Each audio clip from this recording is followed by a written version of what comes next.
fica essa adaptação, né, das crianças nesse ritmo escolar? Eu vou conversar agora com a psicopedagoga e terapeuta infantil e familiar, Carolina Scarabus. Carolina, já te cumprimentei, mas bom dia, obrigada por ter vindo, viu? Eu que agradeço. E é um momento de alegria, né? Principalmente Sim. porque a gente retoma de fato e novamente essa volta às aulas. E como é que fica essa adaptação para as crianças? Então, em geral eles vêm das férias, né? Então o ritmo ainda está meio desregulado, né? Os horários. Mas o que a gente sempre aconselha às famílias é que comecem um pouquinho antes, né? Então, assim, de estar colocando as crianças para dormir mais cedo, acordar mais ou menos no horário que elas devem acordar. E aí depende muito da faixa etária da criança, né? Então a gente tem crianças que às vezes precisam de um sono maior, precisam de um tempo maior para que isso aconteça, né? As crianças mais novas, principalmente do ensino infantil, elas precisam de um tempo de adaptação um pouco maior para poder entender este processo. Principalmente as menores que estão chegando aí com 3 anos de idade, elas ainda não têm o entendimento de que a hora que a mãe vai embora, ela vai voltar, né? Então há aquele processo do choro, de entender que está ali com a professora. Então, são novos aprendizados sempre. Todo ano a gente mobiliza no corpo da criança e dos professores, né?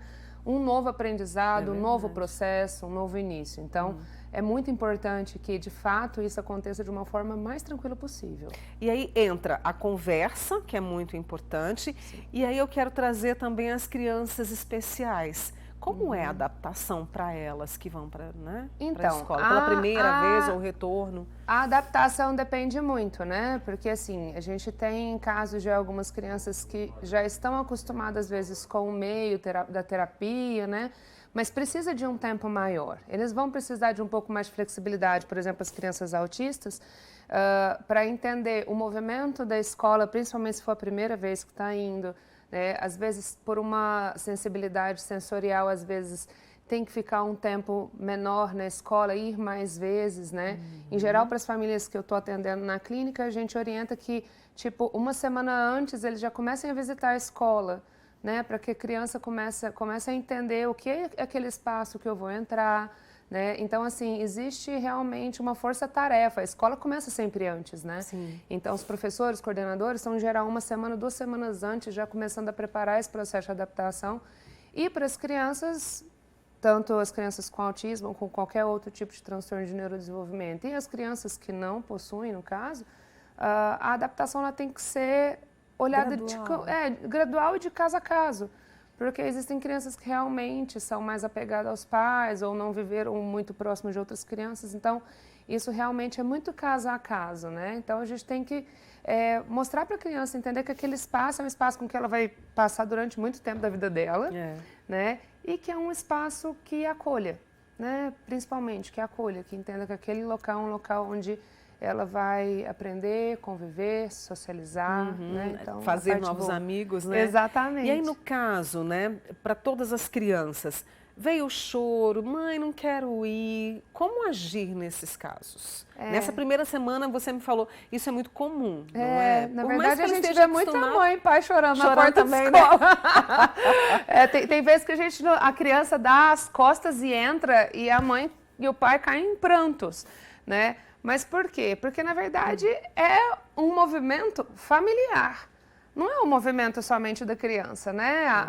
É óbvio que a gente orienta as mães, pelo amor de Deus, deixa a criança aí, você chora no carro, né? Porque, assim, a criança olha para trás e pensa, poxa, por que minha mãe está chorando, né? Então, assim, o que a gente faz é ter realmente essa conversa e compreender que é o processo da criança. É o processo. Eles vão precisar, é bom para eles, é um movimento gostoso, né? Eu acho o movimento mais importante da infância, né? E se a gente consegue fazer isso de uma forma leve, compreendendo o que é essa necessidade de estar na escola, de socializar, de se abrir a um mundo de aprendizado, isso aí os pais têm que ter em mente para chorar um pouco menos. É verdade. Que é realmente uma coisa muito boa. E aí vem a rotina, porque a criançada estava toda sem rotina. Exato. Como estabelecer? Porque eu vou para a escola de manhã, vou para a escola à tarde. Como estabelecer? E você falou disso, né, da questão do aprendizado. Como é que eu incentivo? Porque a concorrência não é fácil, né? Como é que eu incentivo?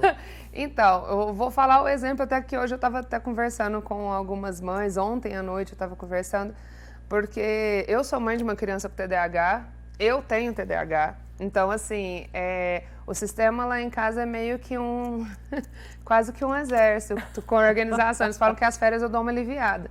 Mas por quê? Porque a gente tem que mostrar para a criança que existe sim um sistema de organização. Então as famílias têm que se organizar nisso, né? Então os quadros, né, de rotina, que é super interessante, é um material riquíssimo para isso.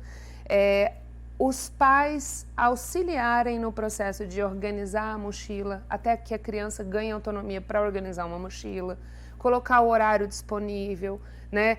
Todo mundo da casa e dormir naquele horário, pelo menos durante uma semana, para que a criança entenda que aquela é uma rotina da casa, porque isso influencia muito. É a mesma coisa que você falar assim, você não vai mexer no celular às 9 horas da noite, mas o pai e a mãe estão ali conectados. É incoerente, né? A gente fala que a fala convence, o exemplo arrasta. Então, é mais ou menos esse o padrão. Então, para que organize realmente a rotina da casa, os pais têm que modelar para a criança. Então, auxilia como organizar uma mochila, explica para colocar a roupa, o uniforme, já deixar separado, né?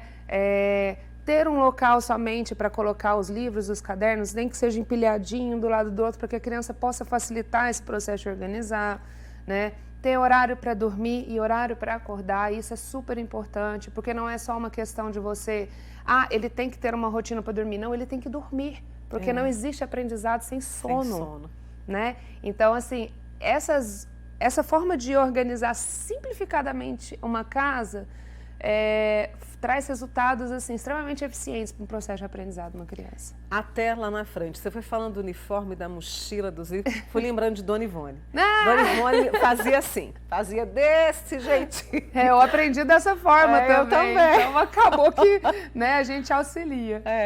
Olha só. A Carolina, ela vai passar para a gente, eu vou ver se o QR Code está disponível, ela tem um e-book gratuito para vocês que têm crianças na escola, né? Acesse esse QR Code, tá? É só aproximar a câmera do seu celular e você já vai ter acesso a esse e-book com dicas sensacionais da Carolina Scarabucci, que inclusive para organizar essa rotina no quadrinho também, tem os modelinhos lá que a gente colocou. Então acessa agora, tá? Porque vai ser muito importante para você. Carol, muito obrigada mais uma vez. Agradeço. Viu? Obrigada, boa semana. Muito obrigada. Te espero outras vezes esse ano. Só chamar. Porque é muito bom a gente falar de educação e de aprendizado, não é? né? Um beijo para você, obrigada, viu?